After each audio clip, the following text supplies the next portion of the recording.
and which led, he says, to the arrest and capture of the SLA. So he somehow was involved there. It's interesting to note that the Pleiadians themselves didn't want to do it, that they had Billy do it. One other time he was also involved in something just like that. They were told, Billy was told at one point that the Befath, again, were up to their no-good tricks again, and had a man in Waldport, Oregon, telling people that the extraterrestrials were coming, that they were going to be saved, and if they gave up all their worldly possessions, that they could come to Waldport, Oregon, and that the ship would come and pick them up and take them to a planet which was far more beautiful, where life would be much nicer than it is here on Earth. And that many people, 20 of them that they knew so far, were giving up their possessions and actually doing this. And this was a rather wicked thing that the Befath were again doing to control people and to destabilize things. And they wanted Billy to see what he could do about helping with that. And one more time again, Billy used his own mental abilities to somehow aid the local police there, make them aware of what's going on, and to stop that particular action. Well, we move up now to the 36th contact, which was on Monday, October 20th, 1975. This again brought up some, this contact brought forth some unusual things that were happening now. As Billy's contacts continued, he was now put in contact and received telepathic transmissions by what he thought was a feminine entity calling itself Patali. Now, previous to this, he had been put in contact with another entity called Arahat Athrasata, which was the teacher that Emmanuel, the man known as Jesus Christ, experienced 2,000 years previous. This entity was the teacher that taught Emmanuel, and Billy was also put in touch with this entity, Arahat.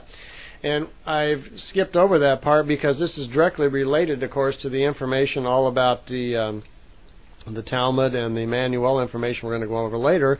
So I'm going to, on those tapes, the Talmud Emmanuel tapes, I'll get a little bit more into Arahat. But Billy at that time had been receiving information from Arahat, which was a light being, and now he was in contact suddenly with some other entity, telepathically, called Patali. And he wasn't sure who this was. The Patali entity described itself as a we-form consciousness, and that it was going to send him some transmissions, and Billy wanted to know what's going on. Semyasi told him that this entity, unlike Arahat, was what's called a we form. It no longer had awareness of male or female, he or she, that it was a collective consciousness of the highest order, and that it would be, you'd have to consider it an I. But they just called it a we, because it was a collective group. And that this entity was coming in contact directly with Billy on purpose to explain the Ten Commandments. That there were some mild differences in them as to their original drafting with Moses years back. They'd been altered somewhat, and that they thought it'd be a good experience for Billy to write them back down and re-put this information back out. And he did. He published a book called the Decalogue, which is the 10 Commandments. There were actually 12. And they really don't vary too much, but the explanations of them were a little bit slightly different than what we've heard. That book, unfortunately, is not published. If I have time later on the tapes when we talk about the creation information, I have the Decalogue book, and I'll go over that just a little bit, but I don't have time here. But she wanted to draw out that the Patali life form, that's what it was, and that he would not be able to ask questions or communicate directly with the Patali form because it was of the very highest frequency.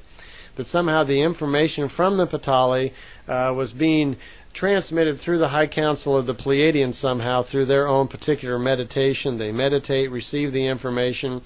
The frequency then is downscaled to where Billy could actually perceive it, and then that information was moved on into Billy so he could receive these telepathic transmissions.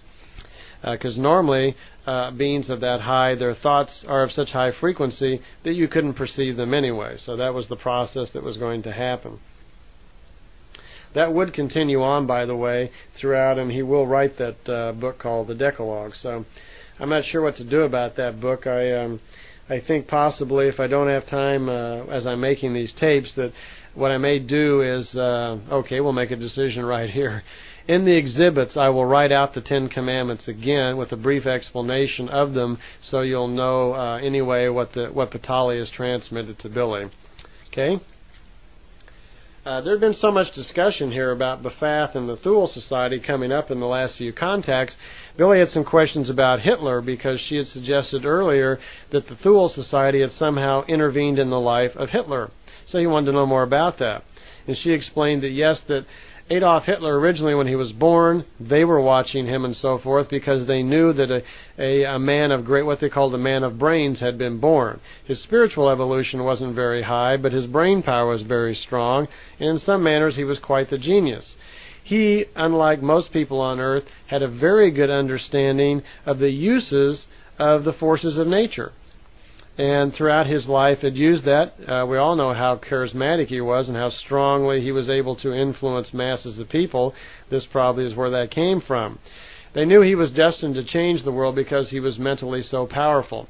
But it was believed early on that it would be a change for the good. They were quite, not surprised, but they were quite unhappy when apparently during his reign of power, he was kind of overcome with the ego of all of it and the power of it, and the Thule Society, who were being influenced by some extraterrestrial force which they weren't aware of yet, had actually turned him towards the dark forces, and he really couldn't resist. Apparently, Hitler knew and was having contacts and knew a lot about the Jewish race and how historically they had caused many problems.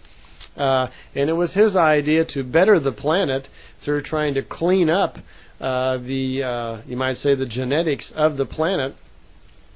And it was unfortunately the Thule Society that pushed him into the idea of just wiping out the Jewish race instead of just dealing with them.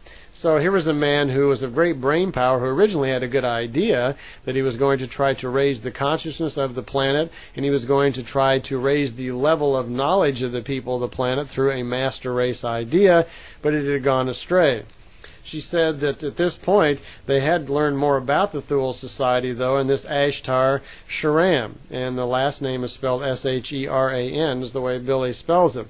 She said they had finally discovered where these transmissions were coming from that was affecting the Thule Society and creating this Ashtar cult of people. She says the Ashtar Sharan, actually, his real name was Arusek, A-R-U-S-E-A-K, that he was a cousin of the B'Phath people. And she went on to explain that near as they could tell, somewhere back in the 1920s, this Arusek had split off from the B'Phath to form his own group, and apparently going on his own and trying to better himself. And that the Pleiadians had discovered that Ashtar, or this Arusek individual, had changed his name and was no longer in the earth plane, but was transmitting telepathic influences to the Thule Society to create forces on the planet Earth. And he used what they called telehypnosis. It was something like that, where you could actually hypnotize someone telepathically somehow. And that's what this Arusek individual is actually up to. So since 1920, we've had this Ashtar person trying to influence certain elements on the planet, in particular the Thule Society, through some rather wicked means. It has become known also through the Pleiadians that his general modus operandum is to convince people that he somehow is a god and that Jesus somehow travels with him, so people who are prone to wanting to believe that will do so and, of course, follow in his legions. He also even tells people that Moses, he's been around since the time of Moses, and that Moses himself got the 10 Commandments from him on his ship, which isn't true either. Okay, I see we're kind of coming to the end of this tape, so you can fast forward this on, and I'll see you all on the next tape. Okay?